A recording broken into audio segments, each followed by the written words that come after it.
Yo, what's up guys? Jeff here, and this is part 2 of my comeback video, and if you haven't seen part 1 yet, link down below. Anyway, without further ado, let's get into this.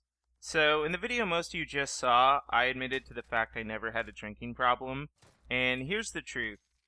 Back in the day, I didn't have a drinking problem, I had a pot brownie problem. And the reason I said I had a drinking problem was because back at the time in 2013, I kind of believe there was this stigma around pot, and it felt like a really taboo thing to say, and I thought a drinking problem would sound more relatable. I wish I could go back and tell the truth, but I can't, so that's why I'm doing this. And I want to clarify that I didn't start messing around with pot brownies until April 2013, and that was a full 2 months after the whole Die Rise thing happened, and I was just too depressed to do commentary. So it wasn't like I started doing pot brownies, then I said, fuck YouTube. Like, no, that's not what happened. I was already in a bad place before I ever had one, so yeah. And how I got into them is kind of a funny story. I like to think I know myself pretty well, and I don't think I would have ever gotten into them on my own. What happened was my childhood friend, who I've known since 4th grade, turned 18, and he told me he was going to get a medical card, and I was like, a medical card for what? And he's like, marijuana, and I'm like, oh. So anyway, he does that, and he brings over some actual bud to my house, and him and my other friend and me, we were kind of like the three amigos, and we still are, and anyway, then they smoked said bud, and I actually didn't partake. I had this thing where my grandma smoked when I was younger, and I just didn't want to do that. So then after hanging out a couple more times, and they're still doing it, and I'm just, I want to, like, be a part of the group, I wanna chill with my friends, and so I'm just kind of like, hey, why don't you get me an edible or something? And my friend's like, yeah, sure. So then he brings over the edible, and he says he's gonna watch me, cause the first time you try something, you never know what's gonna happen. And yeah, then I take a couple bites, and after about 20-30 minutes, I start getting cotton mouth, which is where your face just gets kind of numb and you can't stop laughing. And then after 30-40 minutes, I was feeling pretty good, and then I made the classic rookie mistake of asking for more.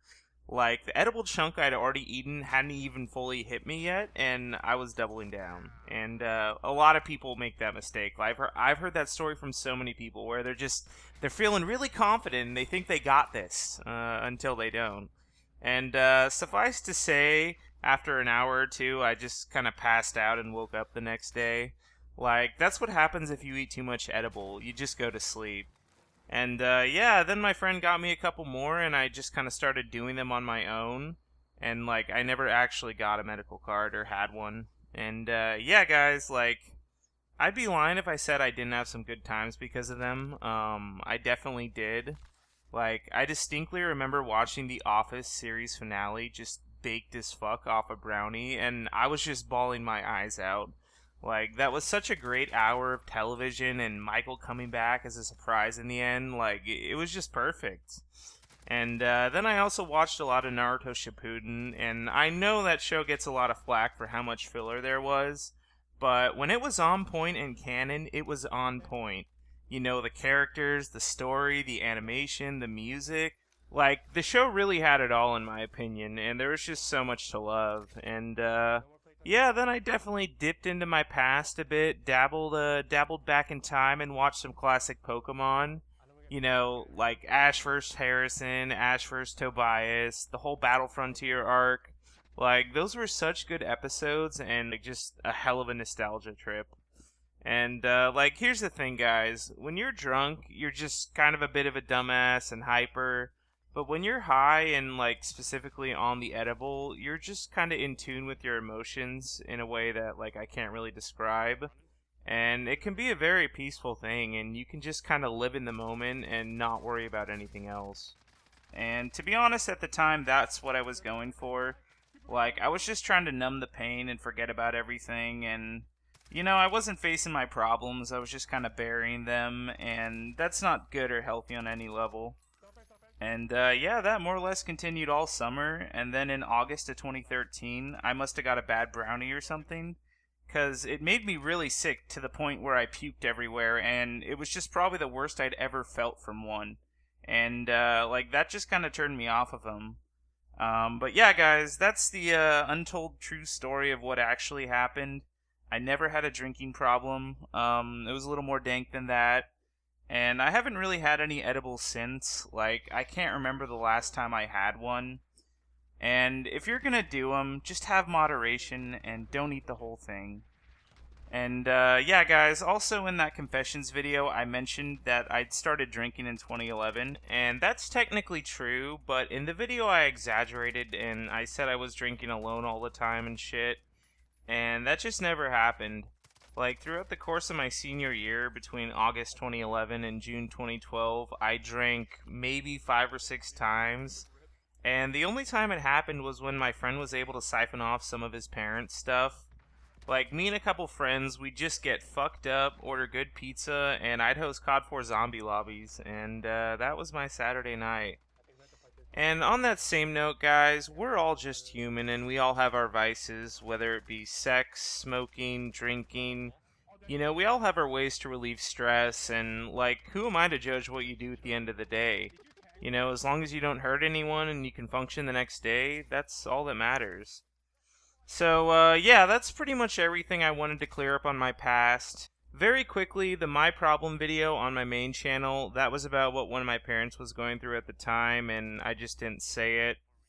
Then I also had 2 emo commentaries on my main channel called Being Straightforward for Once and Where the Sun Don't Shine, where I was basically sad as fuck about that Seattle chick, and, then I think I had one on this channel too called Blops 2 Failed Gameplay 10, where I was just clearly down in the dirt about something, but I didn't say what, and now I have. And yeah, that's actually it. I feel like I cleared the air on everything I wanted to and more. And as far as what I've been up to these past couple years, over the past 6 years, I've had 3 to 4 different various jobs, with some lasting over a year and some under 6 months. Went to college for a year and a half, and I didn't do a lot of traveling. I'd say the biggest thing I did was go to EVO 2015 with one of my friends. It was a 9-hour drive to Vegas there and back, but it was fucking awesome. I'm a huge Super Smash Bros. Melee fan, and it was just so sick seeing all the top players. I saw Hungrybox, I saw Westballs, Armada, Axe, Leffen. Then seeing a top 8 live on Championship Sunday was so hype. Probably the set I'll always remember most is Plup vs. Leffen, and just the way the crowd erupted and the energy when Plup started fucking him up on Yoshi's with Samus. Like, it was incredible, and hopefully I'll be able to go to another tournament someday. Like, I don't see Melee going anywhere. I feel like in my mind it's just cemented itself as one of the hypest esports in all of gaming, and it's just so sick, man.